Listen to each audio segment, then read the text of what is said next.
As Trump warned Iran it might not be alive in 24 hours, did his own threats poison the atmosphere and destroy the Islamabad talks before they even really began?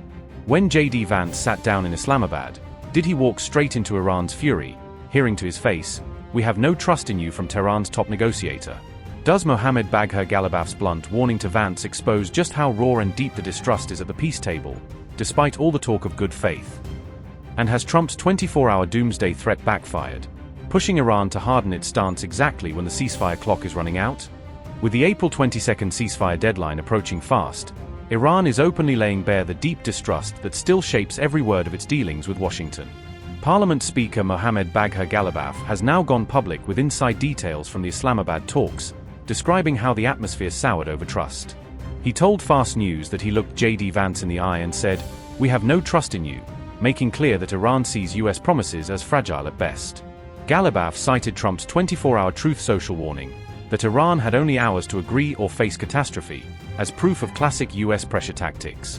He says he warned Vance that this is your American behavior, and we will stand firm to the very end, signaling Iran would not bow to social media ultimatums. Ghalibaf said, and I quote, "In Islamabad, Mr. Vance said, 'I have come in good faith for lasting peace,' and I responded. Before the trip, I had a tweet and you must have seen it.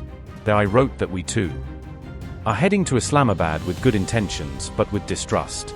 We have no trust in you at all."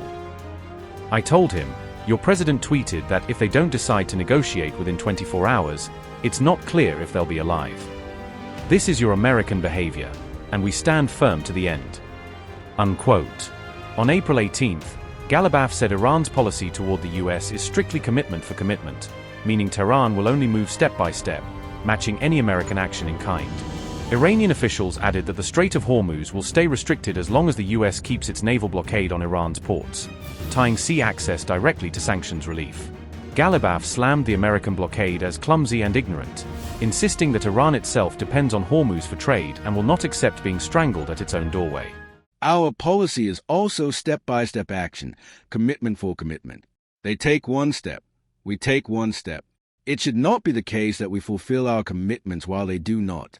We have tried to proceed by taking into account past experiences, despite the prevailing atmosphere of distrust. The issue related to Hezbollah and the issue related to those so-called frozen money must certainly be on the agenda for discussion before we enter negotiations. If we are to enter negotiations and these issues have not been resolved, we will not enter the 10-point framework. These must first be resolved before we proceed to that stage. There are currently several issues on which differences of opinion exist. They have certain views regarding the nuclear field and certain views regarding matters related to the Strait of Hormuz and similar issues, while we, in any case, remain firm in our own positions. Of course, negotiations, without any doubt, the very purpose of negotiations is ultimately for the two sides to reach an understanding. However, for us, the fundamental point has been what we referred to earlier. Despite this lack of credibility, we have acted in good faith. Our aim has been to achieve a lasting peace that includes guarantees that this issue will not be repeated. Because the regime in the United States, particularly the regime, over the past 80 years have gone through cycles of war, ceasefire, peace, and war again, even twice in a single year, it has recurred. This flawed loop must be broken. The first essential point is that this peace must be durable and must include guarantees that it will not be repeated, neither by the Zionist regime nor by the United States. The point that the Americans must understand is that the United States must decide to win the trust of the Iranian people. This is the most important step the Americans must take. If they truly intend to respond in good faith, they must abandon their approach to negotiations that is based on bias and a mindset of attempting to impose something on us. They have already experienced that such an approach does not succeed. The enemy is certainly in a watch-out. The enemy is certainly seeking to inflict damage and pursue its hostile intentions, and you should not be hopeless for that. Every day, a new mischievous plot is coming out of its sleeves. This is something we must take into account. In any case, a ceasefire was established there, but it was incomplete. As I have already explained clearly, what does that mean? It means that if you do not enforce a ceasefire, then we do not observe the ceasefire at all, start the war and halt the negotiations. Both actions together, we will stop negotiations and we will start the war.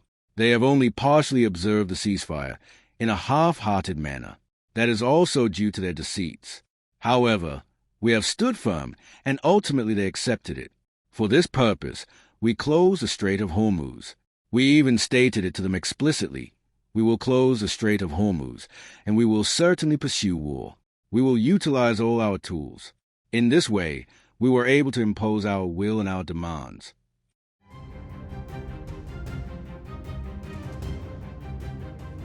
On April 19th, Deputy Foreign Minister Saeed Khatibzadeh branded U.S. ceasefire demands excessive, saying Washington is still pushing maximalist terms. He argued that the talks are not advanced enough yet to justify another high-profile face-to-face meeting, signaling Iran will not rush back to the table for optics alone. Khatibzadeh also refuted Trump's boasts about uranium, stating clearly that Iran will not send its enriched material to the United States under any scenario discussed so far.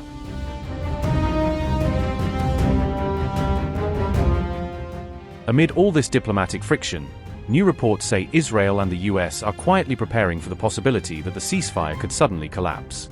An Israeli military official told Mariv that the IDF has updated its target bank inside Iran, refreshing lists of sites that could be struck if war flares again. The official added that Israeli intelligence units are closely tracking movements and signals across Iran, looking for any sign that Tehran is preparing new attacks. As April 22 draws closer, the whole region stands on edge, suspended between the possibility of a fragile peace deal and a rapid, dangerous return to war.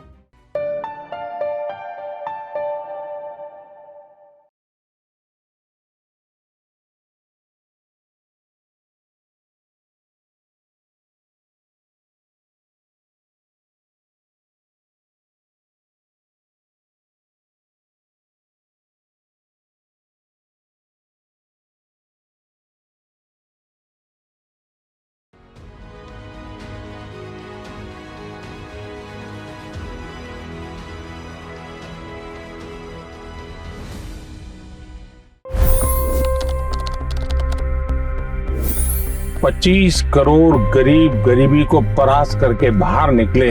For the good of our nation, let's work together and let's truly make America great again. The fastest news breaks. Requested PM saying that look, you will have to speak to Putin and to Zelensky. The biggest newsmakers. The relationship with India is probably the most important bilateral relationship the US will have for the rest of this century. The capital delivered quite an election result today. Expert analysis. The million-dollar question today is how to stop this dance of death. Ground reports. I'm standing at the crossroad of the Kumbh Mela. Behind me are more than 100 entry ghats. Long-form interviews. Exclusionary politics is reflected in Manipur case as well. You don't bother because this is a small state. Deep dive into burning issues. It's often said DRC could be the richest country in the whole world. It's because of what sits underneath. Why exactly did the US topple the Sheikh Hasina government? HT videos. We don't just break news, we break it down.